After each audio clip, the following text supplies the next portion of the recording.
Thank you শিক্ষার্থীরা। আশা করি আপনারা সবাই ভালো আছেন। আমি রতন কুমার, একজন ইংরেজি প্রভাষক, তোমাদের নিয়মিত অনলাইন ইংরেজি টিচার। তো আজকে আমি আলোচনা করব এইচএসসি 2025 ও 26 সালের ইংলিশ সেকেন্ড পেপার নিয়ে। আজকে আমি আলোচনা করব একটি গুরুত্বপূর্ণ প্রশ্ন, সেটি হচ্ছে ওয়ার্ডস এন্ড ফ্রেজ, যেটা 2025 এ কোশ্চেন নাম্বার 2 এবং 2026 এ হবে কোশ্চেন নাম্বার 3। তো আজকে এই ওয়ার্ড ফ্রেজ আলোচনার শুরুতে কোন ওয়ার্ড বা ফ্রেজ গুলো পরীক্ষায় নিয়মিত আসে সেগুলো সম্পর্কে প্রথমে একটু জানব। তো প্রথম যে শব্দটি was born,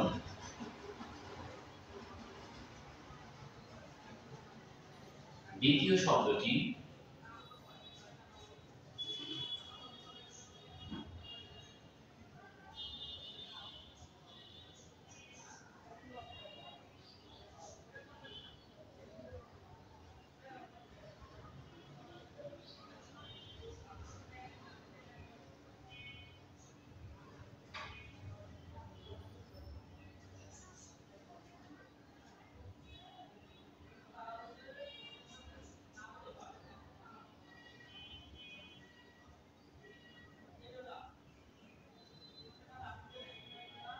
তো শিক্ষার্থীরা আমরা প্রথমে আজকে এই পাঁচটি শব্দ সম্পর্কে জানব।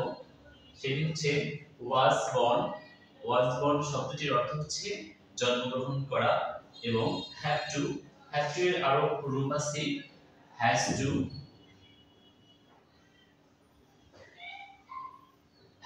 তাহলে এখানে আমরা দেখতে পাচ্ছি যে have to এর আরো দুইটি রূপ আছে, একটি হচ্ছে has to এবং অপরটি হচ্ছে had to। এই have to এবং has to প্রেজেন্ট টেন্স বোঝাতে ব্যবহৃত হবে এবং had to পাস্ট টেন্স বোঝাতে ব্যবহৃত হবে। আর হতে পারে ফিউচারে shall,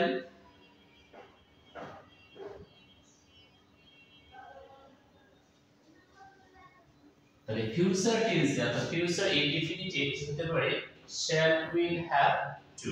তাহলে প্রিয় শিক্ষার্থীরা আমরা দেখতে পেলাম যে have to এর তিনটি রূপ, টেন্স ভেদে এর তিনটি রূপ।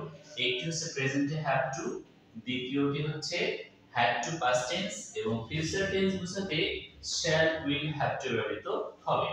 তারপরে আমরা দেখতে পাচ্ছি আরেকটি শব্দ had better। had better হচ্ছে কোনো বিশেষ পরিস্থিতি অনুযায়ী কোনো কাজ করা উত্তম বা ভালো বোঝাতে ইংরেজিতে এই had better এই সেমি মডেল ভার্বটি ব্যবহার করা হয়। আরেকটি আমরা দেখতে পাচ্ছি would rather। would rather শব্দটির অর্থ হচ্ছে বরং ভালো বা অধিকতর ভালো, অর্থাৎ তুলনামূলক দুটি কাজের মধ্যে অতি উত্তম কাজটি বেছে নেওয়া বোঝাতে আমরা ইংরেজিতে would rather এই সেমি মডেল ভার্বটি ব্যবহার করি।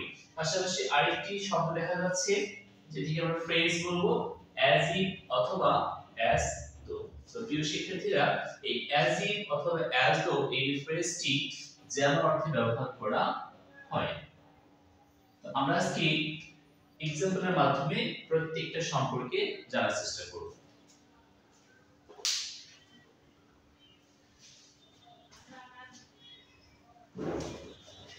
ওকে, প্রিয় শিক্ষার্থীরা ভিডিওটি শেষে চলে যাবেন না, এখান থেকে আমরা অতি গুরুত্বপূর্ণ বিষয়গুলো সম্পর্কে একটু একটু করে জানব, সঙ্গেই থাকবে। তো প্রথমে আছে was born। আসলে এই born শব্দটি আসলো বিআর ভার্ব থেকে। এই বিআর ভার্বের অন্য রূপ আছে ভার্ব। শব্দটি এখানে ভার্ব হিসেবে আমরা ব্যবহার করতেছি। এই শব্দটির একটি নাউন রূপ আছে যার বাংলা অর্থ হচ্ছে ভল্লুক বা ভাল্লুক, তখন শব্দটি নাউন হবে। আবার এখানে শব্দটি দুটি ভার্ব হতে পারে, একটি হচ্ছে বহন করা, আরেকটি হচ্ছে জন্মগ্রহণ করা। তো আমাদের এই কোশ্চেন প্যাটার্নে বিআর শব্দটি জন্মগ্রহণ করা অর্থে ব্যবহার করা হয়। এখানে আরেকটি বিষয় দেখা যাচ্ছে যে was অথবা were। তো আমরা জানি যে টু বি ভার্ব এবং এই ভার্বের পরে যদি কোনো মূল ভার্বের ফার্স্ট পারসন ফর্ম দেয়া থাকে তাহলে সেটাকে বলা হচ্ছে প্যাসিভ। তাহলে এই দুটো হচ্ছে পাস্ট ইনডিফিনিট টেন্সে প্যাসিভ হবে। আবার যদি এখানে ইজ অথবা আর ব্যবহার করি আমরা, তাহলে প্রেজেন্ট ইনডিফিনিট টেন্সের প্যাসিভ বোঝাবে। তাহলে আমরা প্রশ্নগুলো বিশ্লেষণ করে দেখতে পাই যে প্রতি বছরই প্রত্যেকটি বোর্ডে এই ওয়াজ বর্ন ফ্রেজটি এসেছে এবং সেটি পাস্ট ইনডিফিনিট টেন্সের প্যাসিভ ভয়েস হিসেবে এসেছে। তাহলে আমরা একটু যদি एग्जांपल দেখি, প্রথমে আমরা একটু গঠনটা জেনে নিই। এখানে সাবজেক্ট রূপে কোন ব্যক্তির নাম দেয়া থাকবে, ব্যক্তি সম্পর্কে দেয়া থাকবে এবং এরপরে আমাদের কাঙ্ক্ষিত সেই শূন্যস্থানের ঘরটি দেয়া থাকবে। তারপর এই ব্যক্তি সম্পর্কে ব্যক্তি যেহেতু জন্মগ্রহণ করবেন তাই তার এখানে জন্মের সময় থাকতে পারে অথবা কোনো স্থানের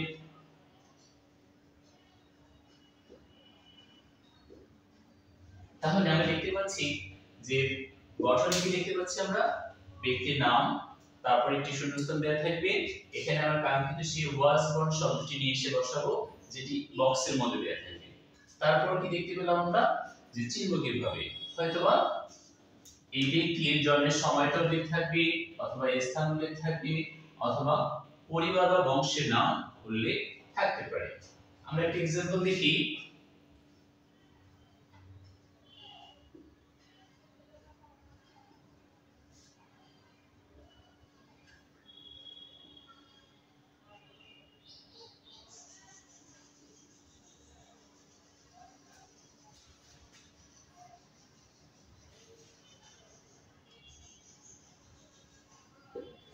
একটি লাইন আমরা দেখতে পেলাম, এখানে লেখা আছে Kazi Nazrul Islam is our national poet. এখানে একটি গল্পের পরিচয় হচ্ছে কি একজন ব্যক্তি সম্পর্কে বলা আছে যিনি আমাদের দেশের জাতীয় কবি। তাহলে এর পরবর্তী অংশ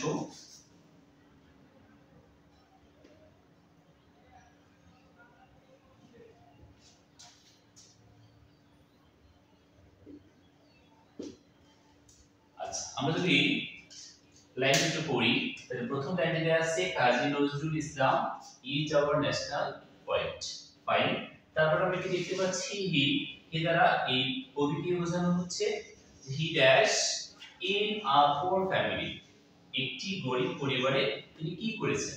তাহলে আমরা বক্সের মধ্যে কি খুঁজে পাবো ওয়াজ বর্ন শব্দগুচ্ছটি খুঁজে পাবো। তখন আমরা কি করব এই ওয়াজ বর্ন শব্দগুচ্ছটি আমরা এই হি এর পরে নিয়ে এসে বসিয়ে দেব। আশা করি বিষয়টি আপনারা বুঝতে পেরেছেন। তাহলে আমরা কি দেখতে পেলাম যদি বক্সের মধ্যে ওয়াজ বর্ন শব্দটি দেয়া থাকে তাহলে প্রশ্নের মধ্যে এ থেকে যে পর্যন্ত যে অপশনগুলো থাকবে তার মধ্যে থেকে আমরা যেখানে কোন ব্যক্তি সম্পর্কে বলা থাকবে এবং ব্যক্তি তিনি নিজে কি আসলে এবং তারপর তার সম্পর্কিত প্রোনাউনটি ব্যবহার করে থাকবে, তারপর একটি বক্স বা শূন্যস্থান দেয়া থাকবে, সেই শূন্যস্থানে আমরা ওয়াজ বর্ন শব্দটি বক্স থেকে নিয়ে এসে সুন্দরভাবে বসিয়ে দিতে পারবো। Thank you. এরপরে আমরা দেখব আরেকটি শব্দ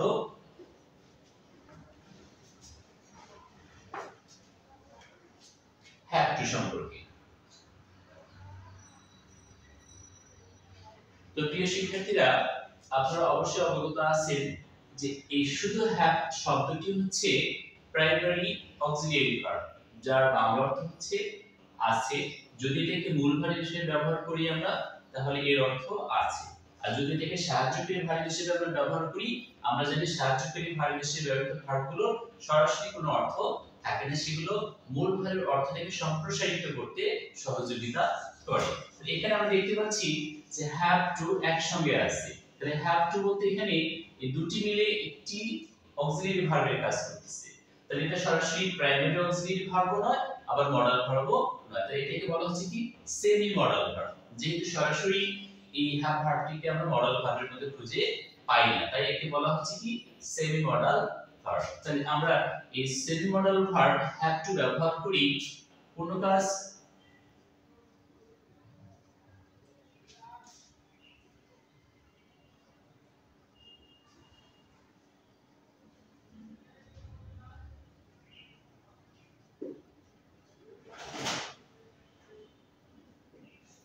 তাহলে আমরা দেখতে পাচ্ছি কি যে হ্যাভ টু এই সেমি মডাল ভার্বটি বাধ্যতামূলক কোনো কাজ করা বোঝায়। বাধ্যতামূলক কোনো কাজ করা, বাধ্যতামূলক বলতে যে কাজটি অবশ্যই করতে হবে সেটা বোঝাতে আমরা এই হ্যাভ টু সেমি মডাল ভার্বটি ব্যবহার করি। এখানে আমাদেরকে মনে রাখতে হবে যেহেতু এটা সেমি মডাল ভার্ব আর আমরা মডালের নিয়ম অনুযায়ী জানি যে প্রত্যেকটি মডাল ভার্বের পরে একটি করে মেইন ভার্ব দেওয়া থাকবে এবং সেই মেইন ভার্বের বেস ফর্মটি আমাদের ব্যবহার করতে হবে। তাহলে সেই দিক থেকে যদি আমরা এটার গঠনটা একটু দেখি, সাবজেক্ট এরপরে আমাদের কাঙ্ক্ষিত গ্যাপটি দেওয়া থাকবে এবং তারপর আমরা কি শুনতে পেলাম যে একটি ভার্ব থাকবে।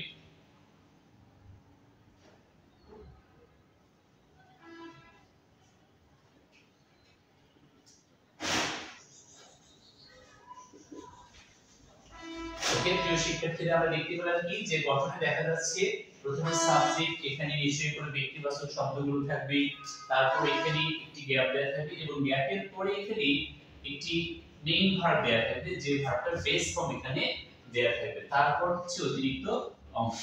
তো আমরা যখন এভাবে দেখব যে সাবজেক্টের পরে গ্যাপ এবং তারপরে একটি মেইন ভার্ব দেওয়া আছে, সেই জায়গাগুলোতে আমরা এই সেমি মডাল ভার্বগুলো বসানোর চেষ্টা করব। তাহলে এখানে আমাদের প্রথমত যে প্রশ্নটা দেয়া থাকবে সেই প্রশ্নটা পড়ে বুঝতে হবে যে সেই প্রশ্নের বাধ্যতামূলক কোনো কিছু করতে বলা হয়েছে কি না। তাহলে দেখি একটু एग्जांपल।